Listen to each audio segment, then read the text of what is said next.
Welcome back.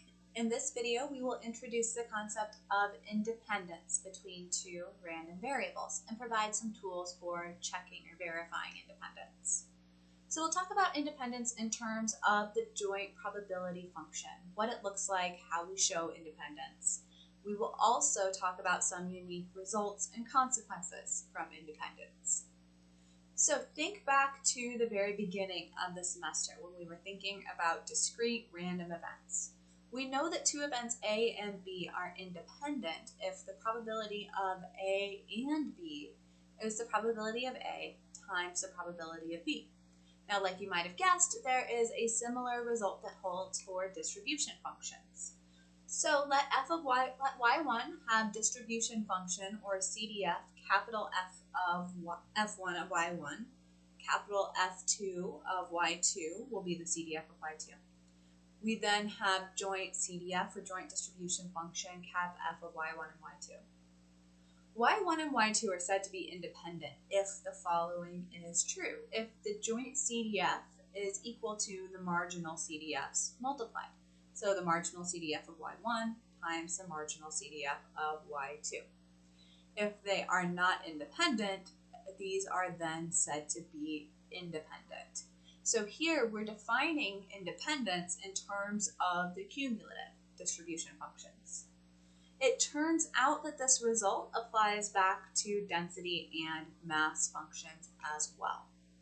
So let's take a look at a result. If we have y1 and y2 being discrete random variables with joint probability function p of y1 and y2, marginal probability functions p1, p2, y1 and y2 are independent if and only if their joint probability mass function is the product of the marginal probability mass functions.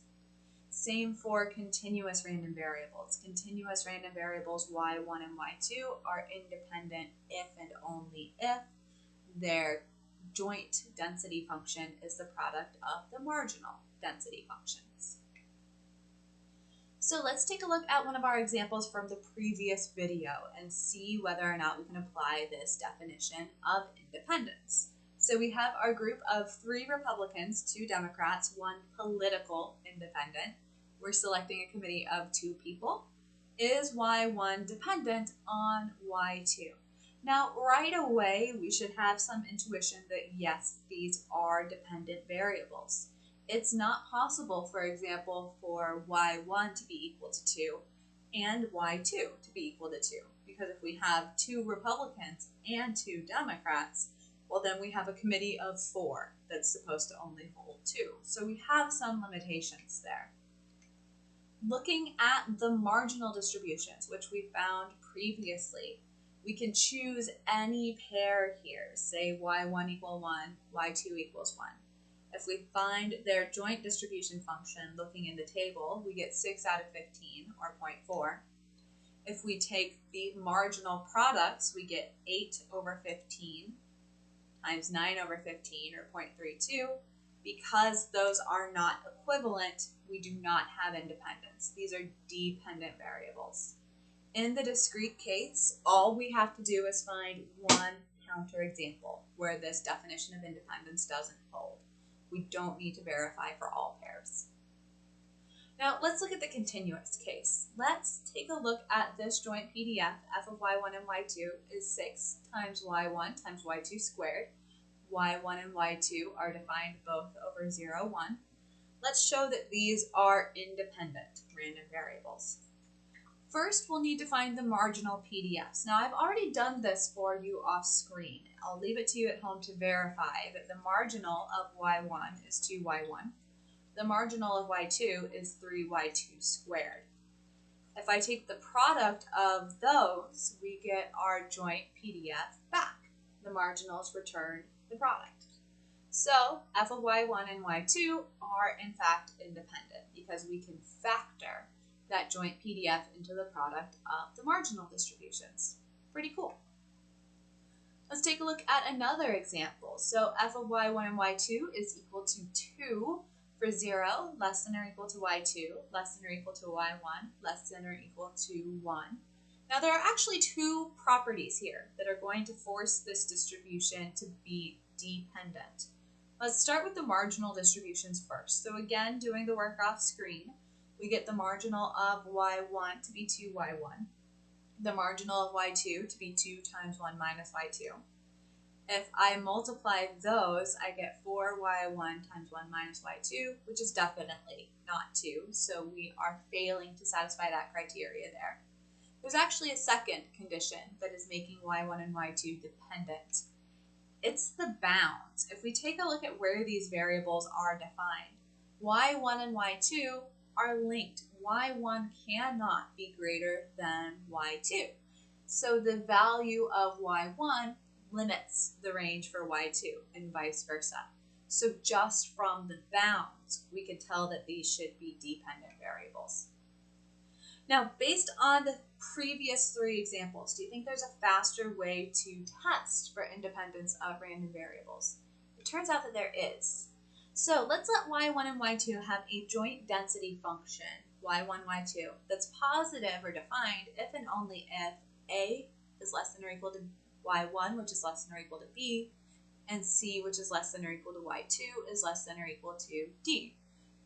Essentially, that condition is that the bounds of y1 and y2 do not interact. There's no restriction on y1 directly compared to y2, or vice versa.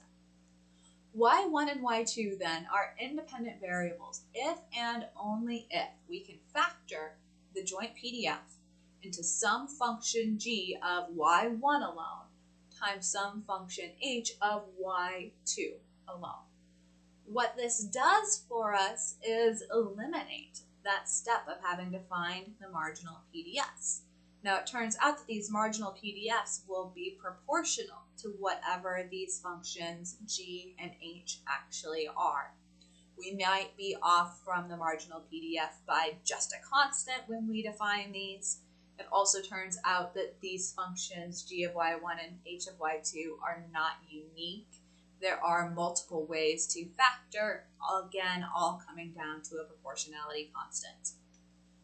So, as long as we can factor the joint PDF into a product of y1 alone times y2 alone, which may be off from the marginals by a constant, and the bounds are independent, then y1 and y2 themselves are independent. So let's take a look at some examples. Let's let y1 and y2 have a joint density given by 2y1, where 0 is less than or equal to y1, which is less than or equal to 1, 0 less than or equal to y2, less than or equal to 1. Are these independent variables? Let's check the bounds first. So y1 and y2 have their own separate support.